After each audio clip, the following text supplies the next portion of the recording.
All right, Carl Butch Small. I appreciate you taking out the time to come on Bomb First and join the platform. It's an honor to have you on. Yeah, thank you, John. Uh, unfortunately, I'm coming in under these circumstances to clear up a couple of things. Yep, and we will definitely get to that.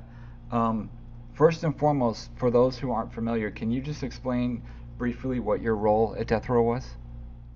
My role at Death Row, well, first of all, I even found the studio that Death Row recorded in, Can-Am. I'm the one under uh, going out for Mr. Knight and told him he needed a central location. And I canvassed about 6 studios and found Can-Am and told him this would be the correct and right location for his operation for Death Row Records. All right. Can you, because there's people that question what Reggie did at the label. Can you speak to what Reggie's position was between 1997 and 2002? Reggie's position, because I was there at the label, um, under the instructions of Mr. Knight. Reggie's position was to run the operations of the label, and because at that point, as everyone knows, Mr. Knight was incarcerated, and we were trying to make sure that what we were doing was in the way he wanted us to handle the business at Death Row at that time. So Reggie's, I would say his position would have to be like a interim uh, CEO or president or whatever. Okay.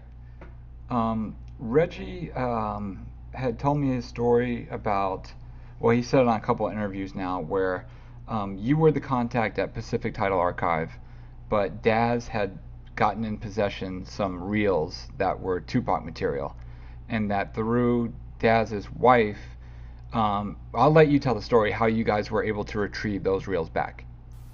Well, as I remember it to be, we were recording at Track Record Studio, and a young lady, I don't even know who it is or whatever.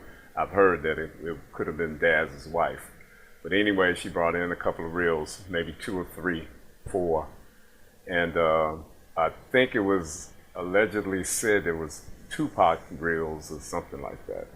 So when she brought the reels, there was a switching of the reels, the actual masters out, and other blank, brand new tape put into the box.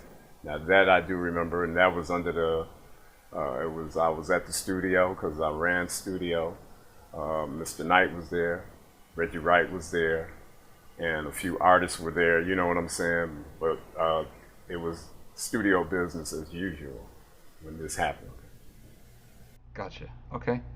Um, Once the settlement happened between the Tupac estate and Death Row, Reggie had mentioned that you guys turned over the reels to Interscope and that Edie and a couple of people were present to make sure that all the Tupac songs were accounted for at Skip Saylor's studio. Yeah, Can you Skips. tell me about that day and how that went? Yeah, that was more like a inventory type of situation where titles were written down on paper, and we went through the reels and had them at Skip Saylor's studio. And so Edie was present. I'm trying to think if it was another outlaw, maybe. I want to say, I don't know, Noble, maybe. I'm not sure. But anyway, those reels were turned over to Interscope for the estate. So Death Row was not in any possession of any more reels that belonged to the artist Tupac at that point. Okay. Did you want to speak on the Tony Green situation or Oh you yeah, got it? well, I want to speak on see all of this. I know Bomb first put out this video on YouTube, and it's made people think like they can use this to let people think that they are uh, know what's happening and whatever.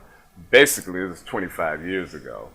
But as far as Tony Green, I'm going to address some things. That's why I'm doing this video.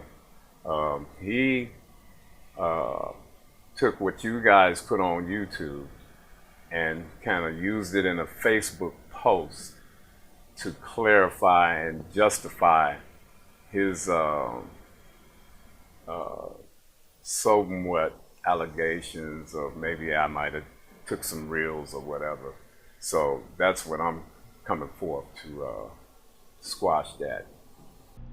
Can you let the viewers who may not know who Tony Green is? Well, Tony Green is a bass player that actually made the initial contact with me and Death Row, and he played on a couple of songs at Death Row, and he was kind of Dre had him at first in charge of the production team, which consists of myself, uh, Sean Bonnie Rebel Thomas, and Ricky Rouse, and him. And he was more so like a MD, and but eventually, I think his situation didn't agree with what was going on. Mr. Knight took away those, that situation for him. And Reggie did a video recently, and he mentioned that he was going off of reports that were a couple of years ago that an incident happened where the news report said it was either a wife or a girlfriend or something, and that Tupac reels were found in a storage locker of yours. Can you speak on that or clear that Yeah, up? I can clear that up. I had reels of mine that I'm a producer as well as a percussionist and artist of my own to bring back. I was in transition from moving from California to Michigan, and the alleged young lady, she really didn't want me to make the transition to Michigan because all my family is here. So it just blew up into like a situation between two people. And so she decided to take my property and say that I've taken reels, which I didn't. And there were no Tupac reels. And I went to court and cleared all that allegation up. So that's like 25 years ago. And I just wanted to make sure that, to the record, that people are hearing this from me and not from no source on the internet, social media, whatever information that Reggie got, or it could be anybody, to let them know that that's all allegation, and it's been settled out of court and in court, and that's a done deal. Okay, fair enough. And last question, can you speak to you being the one person who had access to Pacific Title Archive to access the archive of music that was for Death Row? And how a Yeah, producer could go about getting a I reel was or... the sole person that whenever I would get reels to come to the studio for artists to, work on their works, and if any reels were left for the night when we were done, I would take them back to the archives. But if the archives was closed, I would have those reels in my possession till the next morning to put in to the archives.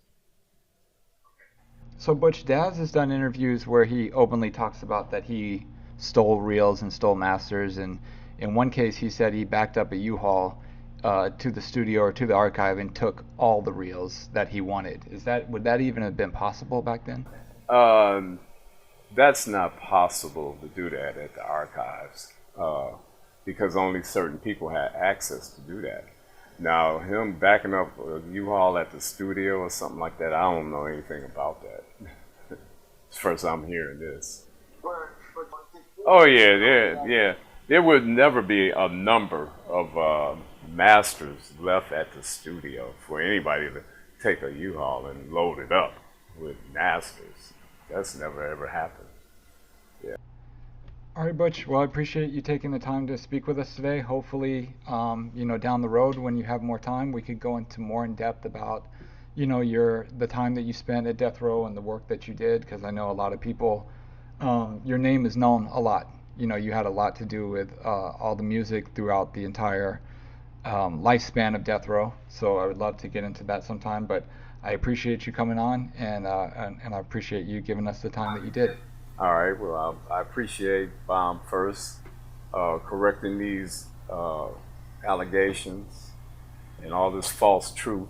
You know, and that's exactly what's needed. If somebody's gonna put anything out there, you gotta have the facts.